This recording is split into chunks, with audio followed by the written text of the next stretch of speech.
अधिक जानकारी के लिए रुक करेंगे उज्जैन का, जहां पर हमारे साथ महंत विनीत गिरी महाराज लाइव बने हुए हैं। बहन जी, बहुत बहुत स्वागत है आपका बंसल न्यूज पर। धन्यवाद जी, धन्यवाद। सबसे पहले महाराज जी, आज के दिन का महत्व आपसे समझना चाहूंगी, क्यों नाग पंचमी आज ही के दिन मनाई जाती है?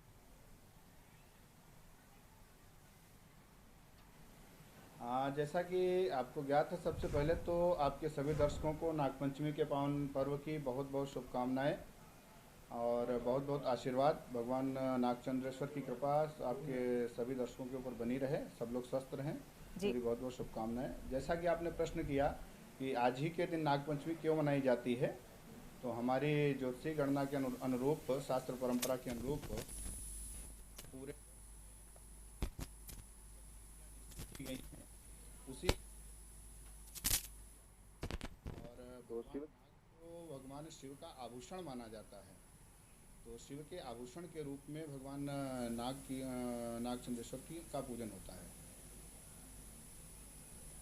जी, यानी कि नाग देवता को शिव जी का एक विशेष आभूषण माना जाता है। आज के दिन, नाग पंचमी के दिन, नाग देवता की पूजा करना, इसका एक अलग ही महत्व है, क्योंकि आज के दिन अगर आप नाग देवता को प्रसन्न कर देते हैं तो शिव की भी अपार कृपा आप पर होती है। तो आज नाग पंचमी का त्योहार मनाया जा रहा है, और जिस तरह से महंत जी ने हमें बताया कि आज के दिन इसलिए इसका विशेष महत्व है क्योंकि आज नाग पंचमी के दिन नाग देवता को प्रसन्न करना एक बहुत बड़ी बात है। और इसके महत्व को समझने के लिए हम आगे भी चर्चा बढ़ाएंगे और उनसे पूछेंगे कि आज के दिन का क्यों इतना विशेष महत्व है, क्या कुछ विशेष पूजा अर्चना इसको लेकर आज हमें करनी चाहिए। इसी बीच आपको बता दें कि नाग पंचमी पर आपको क्या क्या करने से विशेष फल की प्राप्ति होती है। नाग पंचमी के दिन विधि विधान से पूजा की जाती है, नाग पंचमी की कथाएं पढ़ी जाती हैं और इन कथाओं को सुनने से भी विशेष फल की प्राप्ति होती है। कथा के बाद नाग देवता की आरती की जाती है। घर परिवार में सुख शांति और सुरक्षा की प्रार्थना करें। तो इस क्रोनोलॉजी में जब आप नाग देवता की पूजा करते हैं तब नाग देवता की विशेष कृपा आप पर होती है। आपको बता दें, सबसे पहले नाग पंचमी के दिन विधि विधान से पूजा करें नाग देवता की, नाग पंचमी की कथाएं पढ़ें या सुनें। कथा के बाद नाग देवता की आरती करें। घर परिवार में सुख शांति और सुरक्षा की प्रार्थना करें। ये सब करने से नाग देवता प्रसन्न होते हैं।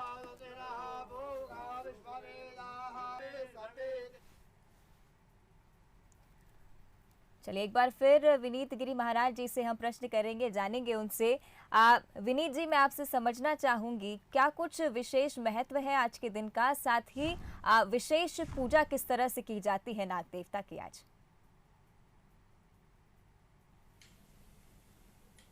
आज के दिन का चूँकि हमारी परंपरागत तरह से इसका महत्व है, और उसके साथ में जिस स्थान से आप लोग लाइव कर रहे हैं, बाबा महाकाल का जो परिसर है जी, यहाँ पर जो विग्रह उपस्थित है बाबा महाकाल के तीसरे फ्लोर के ऊपर,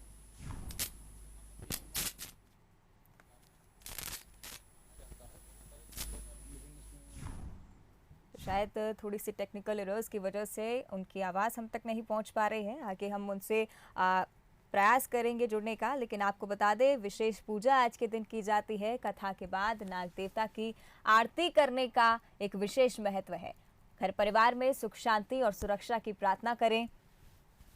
और अगर आपके घर के समीप कोई नाग देवता का मंदिर हो तो वहां आज के दिन जरूर जाएं, विशेष पूजा अर्चना करें। और इससे कहा जाता है कि मनवांछित फल की प्राप्ति आज के दिन होती है।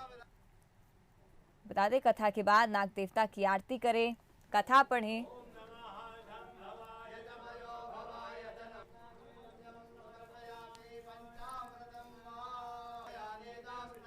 तो नाग पंचमी के दिन उज्जैन के नागचंद्रेश्वर मंदिर में भी विशेष पूजा अर्चना की जाती है। नाग पंचमी के दिन ही आज इस मंदिर के पट खुलते हैं। वहां पर जितने भी पंडित पुजारी होते हैं वो आज के दिन एक विशेष पूजा अर्चना करते हैं। आज भी इनके पट खोले गए और आज पूरे ही दिन मंदिर में दर्शन किए जाएंगे। साथ ही आपको बता दें, नाग देवता को दूध पिलाने का भी आज के दिन में एक विशेष महत्व माना जाता है। आपको ये बता देते हैं कि आज के दिन क्या कुछ करने से आपको फल की प्राप्ति होगी। खुदाई आपको बता दें, किसानों को खेतों की हल से जुताई नहीं करनी चाहिए आज के दिन। नागपंचमी के दिन सुई में धागा डालने से बचना चाहिए। कैंची चलाना या चाकू से सब्जी काटने का काम आज के दिन नहीं करना चाहिए। नाग या सांप को केवल दूध अर्पित किया जाता है, पिलाया नहीं जाता है। नागपंचमी के दिन जीव हत्या बिल्कुल ना करें, किसी भी तरह से सांप को नुकसान नहीं पहुंचाएं। साथ ही नागपंचमी के दिन जमीन की खुदाई नहीं की जाती है। आपको बता दें, मान्यता है कि नाग देवता के बिल धरती में होते हैं और खुदाई करने से नाग के बिल को नुकसान पहुंचता है। इसके लिए आज के दिन खुदाई नहीं की जाती है। आपको बता दें, नागपंचमी के दिन सुई में धागा डालने से बचना चाहिए। साथ ही कैंची चलाना या चाकू से सब्जी काटने का काम भी आज आपको नहीं करना चाहिए। आपको बता दें, सावन माह की शुक्ल पक्ष की पंचमी तिथि को हर वर्ष नाग पंचमी का ये पर्व मनाया जाता है। इस दिन नागों की पूजा करने का विधान है। उन पर नाग देवता की विशेष कृपा होती है, जो आज नाग देवता की विशेष पूजा अर्चना करते हैं। जीवन में खुशहाली आती है और सर्प भय से भी आज के दिन मुक्त हुआ जा सकता है।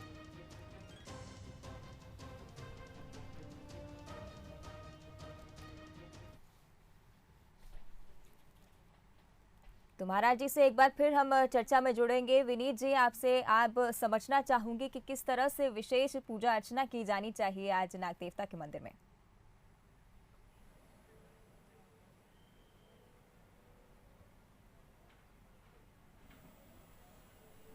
जय श्री महाकाल। जी महाराज जी, समझना चाहूंगी कि किस तरह से पूजा की जाती है आज के दिन, क्या बड़ा महत्व होता है इस पूजा का। जी देखिए, आज के दिन का महत्व तो पूरे भारतवर्ष में ही हमारी सनातन परंपरा में नागपंचमी के पर्व को बहुत हर्षोल्लास के साथ मनाया जाता है। लेकिन ये विशेष महत्व हो जाता है जहाँ पर भगवान महाकाल उपस्थित हैं। जिस मंदिर में, उस मंदिर के तृतीय तल पर भगवान नागचंद्रेश्वर का एक अद्भुत विग्रह उपस्थित है, जो कि 11वीं शताब्दी का वो विग्रह माना जाता है, जो अपने आप में अद्वितीय और बहुत ही अद्भुत विलक्षण विग्रह है, जहाँ पर सर्पसैया के ऊपर भगवान शिव का परिवार विराजमान है।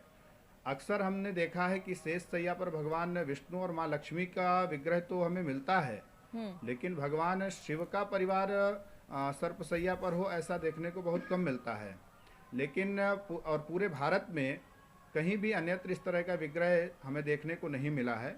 तो उसी के अनुरूप हमारी जो परंपरा रही है, अनादिकाल की परंपरा रही है कि यहाँ पर वर्ष में एक दिन के लिए नागपंचमी के पावन पर्व पर भगवान नागचंद्रेश्वर के पट खोले जाते हैं और त्रिकाल पूजा की जो परंपरा है उसका निर्वहन किया जाता है।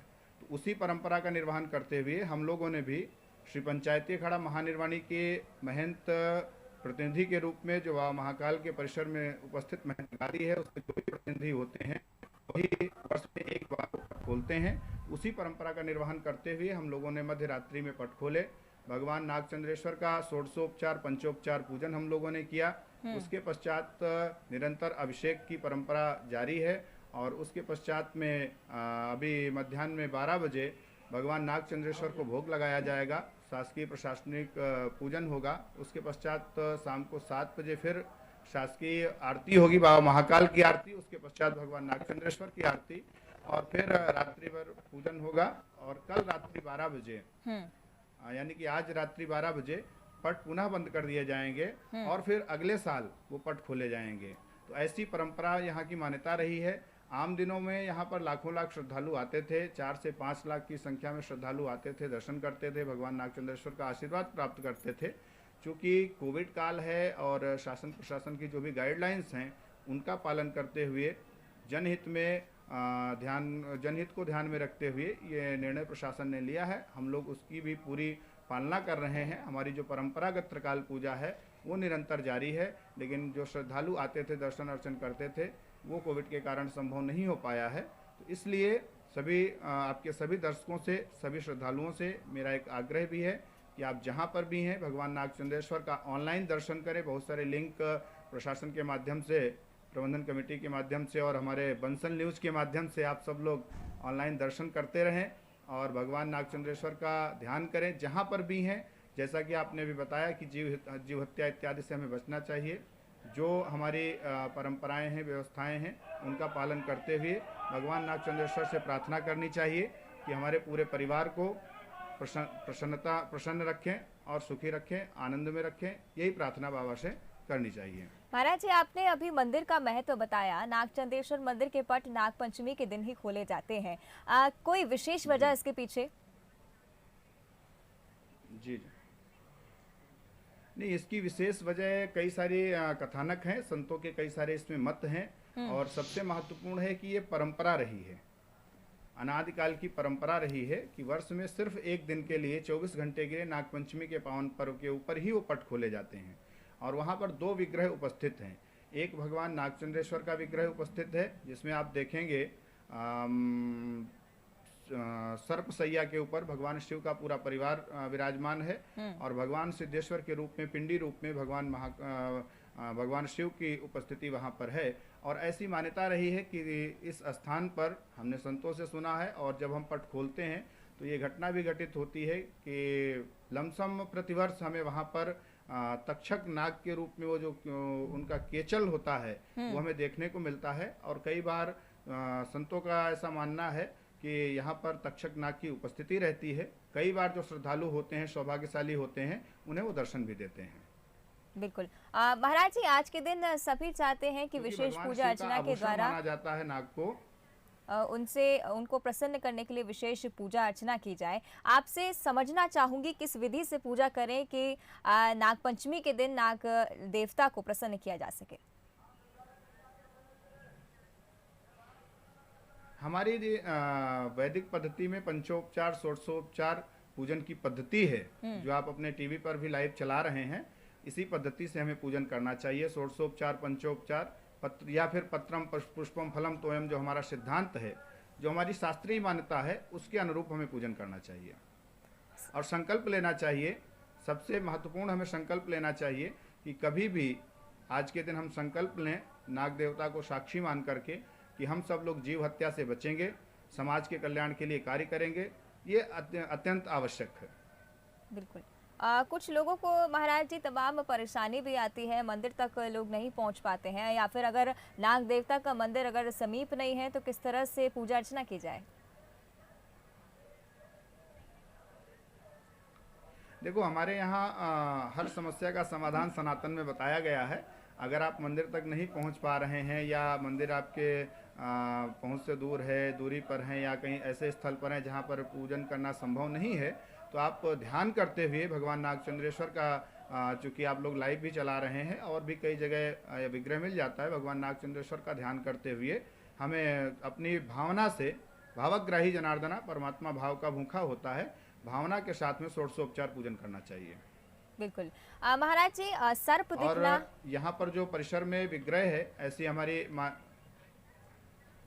सर्प दिखना, या कहा जाता है कि अगर हम, ऐसी मान्यता है कि जिसकी भी कुंडली में काल सर्प, जी जी जी, सर्प दिखता है या अगर हम किसी सर्प को क्षति पहुंचा देते हैं तो किस तरह से इसका निवारण किया जाता है? कहा जाता है कि अगर सर्प दिख जाए या सर्प को हम हानि पहुंचा दें किसी दिन, तो कहा जाता है कि नागपंचमी के दिन अगर सर्प को दूध पिला दिया जाए तो उस पाप से हम निकल सकते हैं। क्या महत्व है इसका?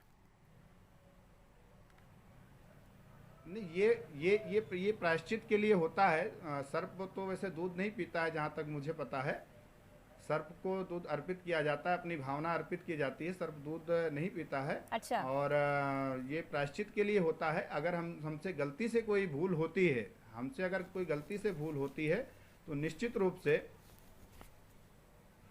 गलती से कोई भूल होती है, जो कोई जीव हत्या होती है, सर्प की हत्या होती है, जो भी होता है, तो उसका प्रायश्चित होता है। अगर हम जानबूझ करके, अगर वो हमें क्षति नहीं पहुंचा रहा है और जानबूझ करके अगर हम कोई गड़बड़ करते हैं, तो मैं समझता हूँ उसका प्रायश्चित नहीं होता है। बिल्कुल। और साथ ही महाराज जी, ये बात भी सामने आई कि नागपंचमी के दिन खुदाई नहीं करनी चाहिए। क्या महत्व है इस बात का? जी। नहीं, उसलिए उसका तो एक वैज्ञानिक कारण है कि इस धरती में ही सर्पों का निवास है, बिल में रहते हैं। तो इसलिए हमारे पूर्वजों ने, हमारे ऋषियों ने परंपराएं बनाई हैं कि हमें खुदाई नहीं करना चाहिए, क्योंकि कहीं न कहीं उस दिन उनका दिन है और कहीं न कहीं एक जीव हत्या ना हो जाए, शायद इसलिए ऐसा कुछ नियम रहा होगा। बिल्कुल। साथ ही महाराज जी ये भी समझना चाहूंगी, कोई विशेष मुहूर्त होता है इस पूजन का कि इस मुहूर्त में पूजा करने से विशेष फल की प्राप्ति हो? हाँ, निश्चित रूप से हमारे यहाँ ज्योतिष के अनुसार हर दिन विशेष मुहूर्त होते हैं, तो वो हमें निश्चित करना चाहिए, क्योंकि इस परिसर में अगर अपन आते हैं तो यहाँ पर 24 घंटे में कभी भी बाबा की झलक मिल जाए, ऐसी मान्यता है, तो समस्त कष्टों का हमारे निवारण हो जाता है। ऐसी हमारी संतों की मान्यता रही है। और अगर आप घर पे पूजन करते हैं तो अपने क्षेत्र के अनुरूप किसी पंचांग को दिखा करके, किसी ब्राह्मण से सलाह ले करके, और एक शुभ मुहूर्त में हमें पूजन करना चाहिए। और वैसे मैं तो एक बात हमेशा कहा करता हूँ कि मुहूर्त देखना दिखाना बहुत अच्छी बात है, लेकिन जब भी हमारे मन में कोई एक अच्छा संकल्प आए तो हमें तत्क्षण उसे कर देना चाहिए, क्योंकि अच्छा कार्य करने के लिए कोई मुहूर्त की आवश्यकता नहीं पड़ती है। बिल्कुल। और साथ ही महाराज जी पुराणों और पुरानी प्रचलित कहानियों में कई बार नाग देवता के महत्व का जिक्र किया गया है। आपसे उन कहानियों के बारे में समझना चाहूंगी। शिव जी के प्रिय माने जाते हैं नाग जी देवता, क्या कहेंगे? जी जी। दरअसल ऐसे बहुत सारे पौराणिक कथानक हैं हमारे पास में, विशेष करके भगवान नागों में अगर हम जाएंगे तो भगवान वासुकी नाग की चर्चा आती है हमारे कथानक में, हमारे पुराणों में। और शेष नाग की कथा आती है पुराणों में। तक्षक नाग की कथा आती है पुराणों में। वासुकी नाग वो माने जाते हैं जो जिस समय समुद्र मंथन हुआ था, हम्म। समुद्र मंथन के दौरान मंदराचल पर्वत को घुमाने के लिए राई के रूप में, रस्सी रस्सी के रूप में जिनका प्रयोग किया गया था, वो भगवान वो वासुकी नाग उन्हें हम कहते हैं। और तक्षक नाग जो राजा परीक्षित नागों के देवता माने जाते हैं, उनको हम तक्षक नाग कहते हैं। और भगवान विष्णु जिनकी सैया बना करके उन पर विराजमान होते हैं, वो शेष नाग कहलाते हैं। महाकाल मंदिर के ऊपर स्थापित है नागचंदेश्वर मंदिर, इसका महत्व भी आपसे समझना चाहूंगी। किस तरह से विशेष पूजा अर्चना उस मंदिर में की जाती है?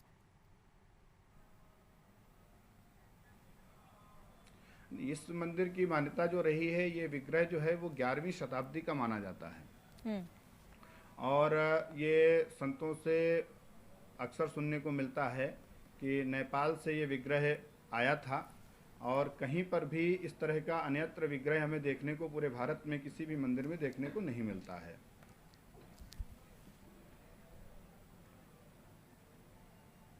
कई चीजें महाराज जी बताई जाती हैं कि आज के दिन नहीं करना चाहिए, वो सब आपसे समझना चाहूंगी कि जिस तरह से कहा जाता है कि जी आज के दिन ना चलाएं, फल या सब्जी काटने के लिए चाकू का उपयोग ना करें, ऐसी कुछ चीजें आपसे समझना चाहूंगी। जी जी। ये हमारी लोक मान्यताएं हैं। ये लोक मान्यताएं हैं जो अलग अलग क्षेत्रों में अलग अलग मान्यताएं हैं, और हमारी जो मान्यताएं हैं उनका हमें पालन करना चाहिए। कुछ चीज़ें ऐसी होती हैं जो तर्क से परे होती हैं, तो हमें उन्हें परंपरा के अनुरूप उनका पालन करना चाहिए। अंत में सर, महाराज जी क्या कुछ कहना चाहेंगे आप दर्शकों को आज के दिन? कुछ विशेष आपकी सलाह जो कुछ लोग मान सकते हैं नागपंचमी के पूजन को लेकर?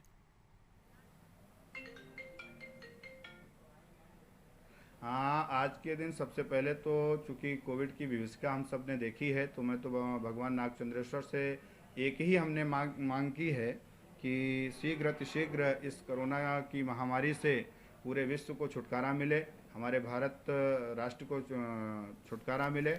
और जितने भी दर्शक देख रहे हैं, जितने भी श्रद्धालु हैं, सब के लिए हमने प्रार्थना की भगवान नागचंद्रेश्वर से।